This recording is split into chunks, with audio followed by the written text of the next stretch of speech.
Saudações a vocês que acompanham este canal, sejam bem-vindos ao PLME, Projeto de Leitura do Manual de Epicteto, número 31.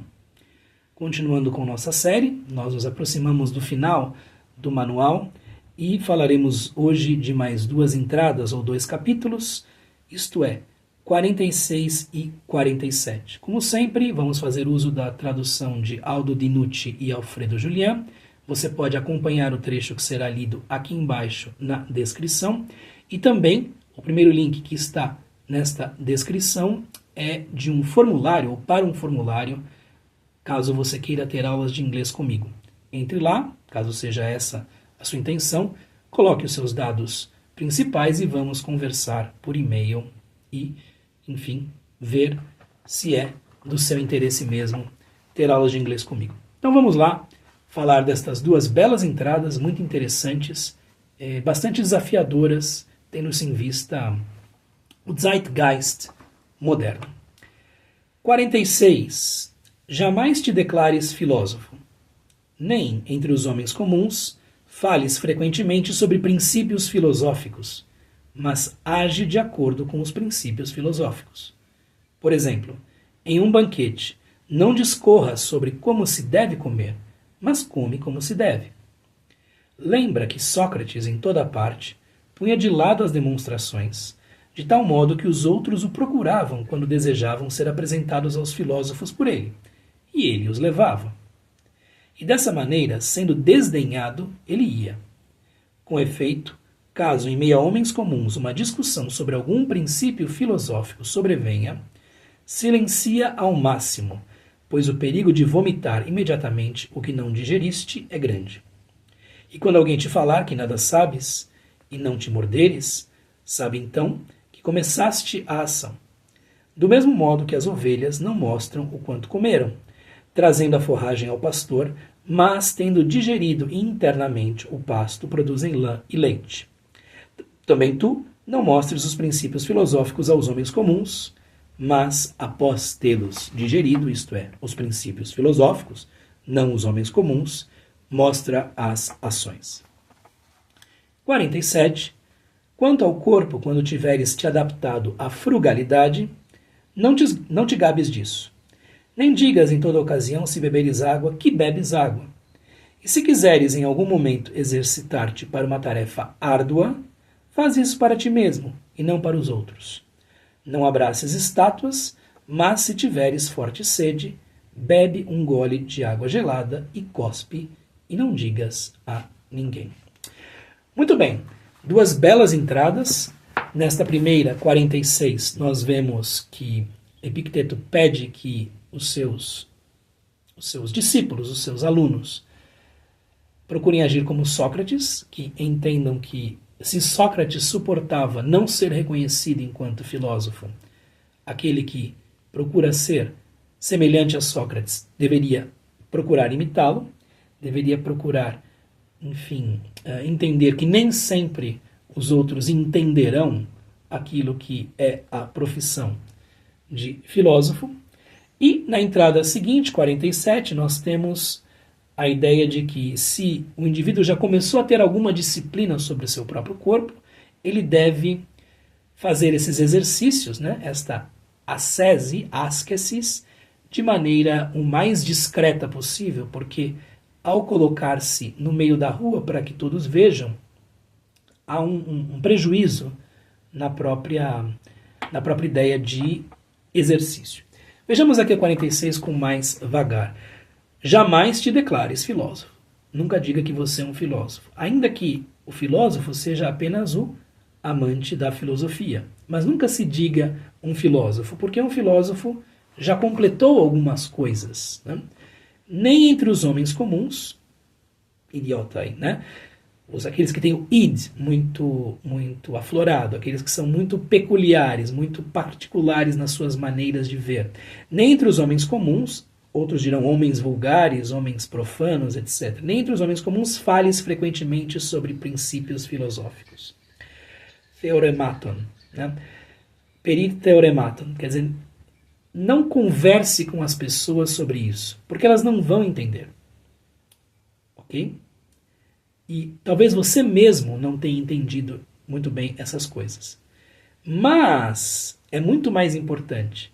Age de acordo com os princípios filosóficos. Então, em vez de querer discutir de maneira absolutamente detalhada os princípios filosóficos, procure pô-los em prática. Ponha esses princípios em prática. Então, como come um filósofo? Como bebe um filósofo? Como se porta um filósofo numa festa? Como se porta um filósofo numa reunião de condomínio? Como se porta um filósofo no meio do trânsito? Como se porta um filósofo na fila de espera de um hospital? E por aí vai. Né? Faça-se essas perguntas. Procure os princípios dentro de si, procure colocá-los em prática. Por exemplo, em um banquete, que é uma situação com algum risco para o filósofo, de acordo com Epicteto, porque ali está cercado de pessoas que vão agir de maneira muito diferente daquilo que a filosofia procura prescrever, digamos assim. Não discorra sobre como se deve comer. Vejam só, você não deve comer assim, você não deve comer tanto, o filósofo deve comer isto. Não entre na discussão, não entre nas palavras, mas come como se deve. Então, mostre para si primeiro, talvez para os outros, se eles quiserem olhar, como se come. Então, com moderação, com parcimônia. Lembra que Sócrates, e aqui é um exemplo incrível, em toda parte, punha de lado as demonstrações, não ostentava a sua própria sabedoria. Aqui é um ponto para discussão, porque de acordo com Platão, sobretudo, Sócrates ia até certas pessoas para fazer-lhes perguntas e levava essas pessoas a uma situação de aquilo que se chamava de aporia, elas ficavam sem resposta, né? E às vezes, também de acordo com Platão, havia uma espécie de ensinamento a partir daquele ponto.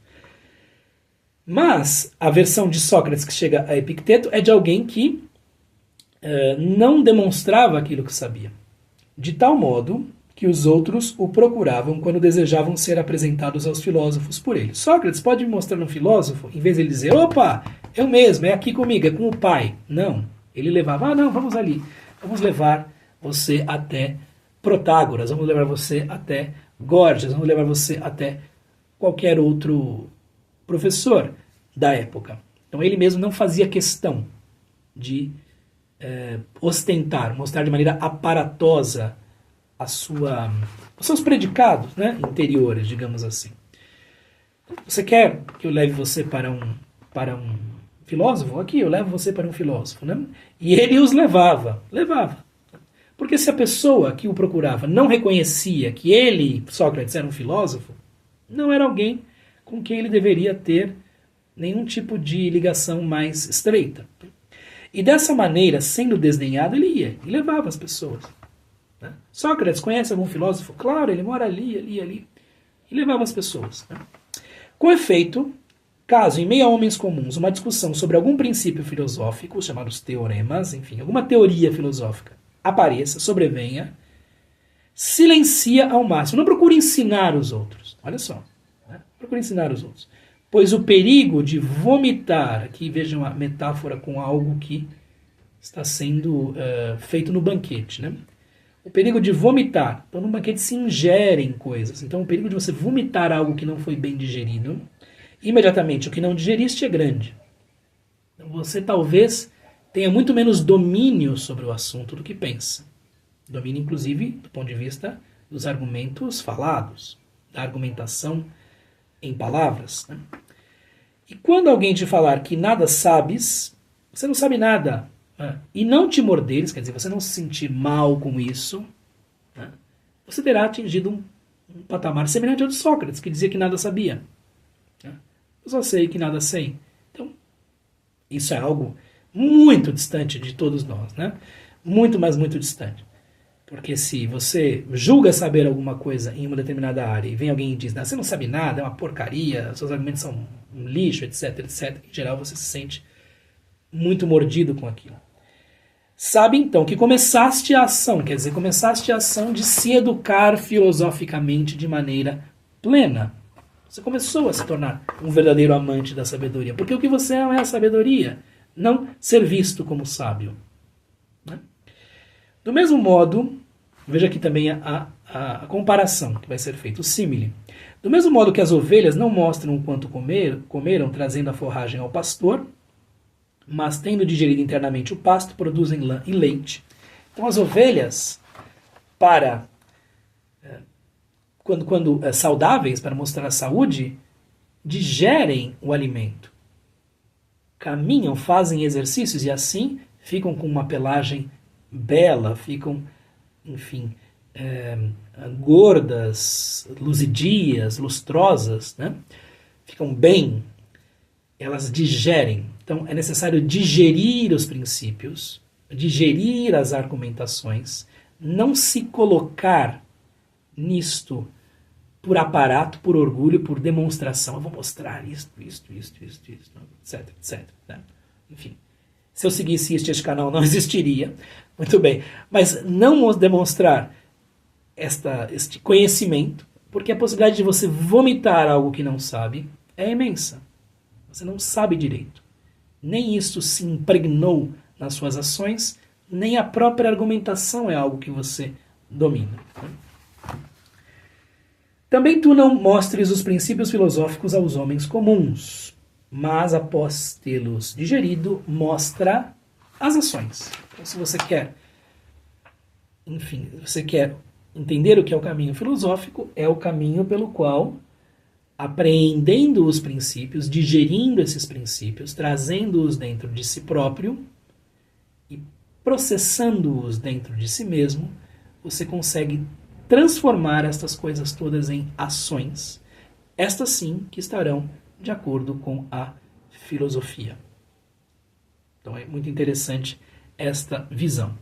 Hoje em dia, a filosofia já parte de princípios completamente outros, né? Existem cursos de filosofia com argumentações longuíssimas, complexíssimas, muitas vezes abstrusas, impenetráveis e por aí vai. Mas isto é uma visão de filosofia que não se coaduna com aquilo que Sócrates e os helenísticos, estoicos, epicuristas, céticos, cínicos pensavam. Eles pensavam que a filosofia, para citar aqui, parafrasear Sêneca, ensina a agir, não a falar.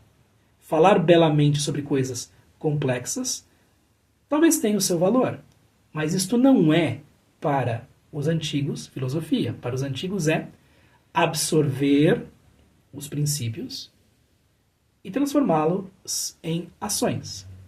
A possibilidade de um autodeclarado filósofo de hoje simplesmente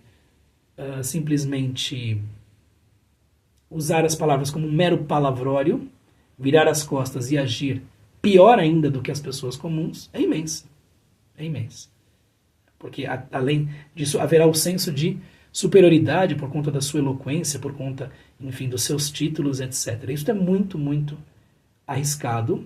E caso nós tivéssemos um verdadeiro renascimento da filosofia, tal como Sócrates e os helenísticos a entendiam, haveria um combate a este tipo de cultura acadêmica que é feita somente para, enfim, para que discursos sejam produzidos, né? Discursos mais ou menos complexos. Por fim, 47, aqui também a ideia de mostrar algo aparatosamente, mostrar algo para os outros de maneira ostensiva é uma coisa criticada. Quanto ao corpo, quando tiveres te adaptado à frugalidade, quando souberes viver com menos, quando souberes viver de maneira mais parcimoniosa, mais simples, não te gabes disso. Então, se você aprendeu a viver de maneira mais parcimoniosa, com menos coisas, menos dinheiro, menos confortos, menos luxo, etc. Você aprendeu a fazer isso. Né? Não fique dizendo, veja como eu não preciso, veja como eu posso tomar banho frio, veja como eu posso deixar de comer tais coisas, veja como eu posso, enfim, tomar água apenas e nenhum outro tipo de líquido. Né? Nem digas em toda ocasião, se beberes água, que bebes água. Eu vou beber água, hein? Vocês estão bebendo aí, mas Estou bebendo cerveja, mas eu vou beber água, hein? Estou bebendo vinho, mas eu vou beber água, ok? Simplesmente beba água, se é do seu interesse. Beba água, se você acha que o melhor é beber água. Beba água e fique na sua, né? Dirá Epicteto. E se quiseres em algum momento exercitar-te para uma tarefa árdua, de uma maneira mais árdua, porque beber água não é uma tarefa árdua, enfim, mas se quiseres demonstrar algo mais árduo, tá? Um exercício, a palavra para exercício em grego é askesis, que deu origem a ascese. Se você quiser se exercitar, se você quiser entrar numa espécie de ascese, tal como a entendiam os antigos gregos, faz isso para ti mesmo. Então, exercita-se você mesmo. A única testemunha será você mesmo. Eu vou fazer isso, é difícil, mas eu mesmo vou saber. Tá? Lembra aquilo que Jesus diz da caridade. Haja tal como sua mão direita não saiba que sua mão esquerda fez, ou vice-versa. Estou parafraseando aqui de memória, e muito memória. Faz isso para ti mesmo e não para os outros. Tá? Não abraces estátuas durante o inverno, que era algo que Diógenes fazia. Aqui nós vemos Epicteto indo contra algo que Diógenes de Sinope fazia, o grande cínico. Mas se tiveres forte sede, é que ele dá uma recomendação, uma sugestão, né? Bebe um gole de água gelada e cospe e não digas a ninguém. Então faça coisas não muito grandes, não muito aparatosas, não muito difíceis, que demonstrem digamos assim, a força da sua interioridade, por assim dizer, para você mesmo, como um exercício de si para si. Um exercício que você faz para contentar-se a si próprio. Veja, eu sou capaz disso. Ponto. Quero mostrar para os outros. Né? Isso é muito contrário à maneira como todos nós vivemos. Né? Estou aqui na internet fazendo o quê? Né? Aqueles que carregam pneus enormes e, enfim, são capazes de carregar ferramentas extremamente pesadas, o fazem em lugares cheios de vitrines para que todos vejam, né? E porque querem que os outros vejam, nossa, o que essa pessoa é capaz de fazer, etc, etc. Mas na vida intelectual a coisa não é muito diferente, não. Então estamos sempre mostrando, veja, eu conheço esta obra, eu conheço isto, eu conheço aquilo, etc, etc. Não estou isento desses problemas, e talvez você também não esteja isento ou isenta desses problemas, né? E o que nós deveríamos fazer, caso estivéssemos num caminho da filosofia mais bem, mais bem encaminhado, digamos assim, se estivéssemos mais bem encaminhados na filosofia, é nos contentarmos com nós mesmos sabermos as nossas próprias forças e fraquezas, nós mesmos entendermos nossas limitações e também aquilo que temos de, enfim, bom, né, de boa qualidade. Muito bem, são duas recomendações feitas por Epicteto, duas provocações muito contrárias àquilo que nós vivemos hoje, muito contrárias ao Zeitgeist, ao espírito da nossa época, e talvez valha a pena pensar um pouco nisso, tentar mudar algumas coisas em nossas próprias vidas a partir daí. Se você gostou deste vídeo, inscreva-se no canal, ative o sininho, compartilhe o vídeo, dê um like, comente, etc, etc, etc. E caso deseje ter aulas de inglês, link aqui na descrição, preencha o formulário e vamos conversar. Um abraço. Tchau, tchau.